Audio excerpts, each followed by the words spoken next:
Popri aspiratorov za bebi, porodilišće terazma i CTG aparat, novi stol za reanimaciju, kočik za transport pacijenta, 2 pulsna oksimetrija, ambumaski i vakum aspirator, 4 infuzijni pumpi i digitalni aparati za merenje težini beboh.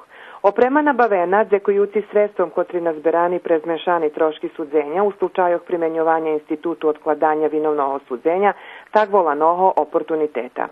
Tej podjeji u Verbaše prisustvovali predstavniki fondu B92 i tužiteljstva za Novog Sadu, a privitali ih Predrag Radović, okončovatelj dužnosti direktora opštého špitalja u Verbaše, kotri podzekoval na donaciji i nahlašao, že už dlugši čas isnuje potreba, že bi se to ta oprema nabavela i že nješka značni dzenj za mladi maceri i ih bebi u Verbaše. Predsjedatelj upravnog odboru fondu B92 Veran Matić nahlašao, že u najhodzacim periodze i drugi porodzilišća dostanju medicinsku opremu.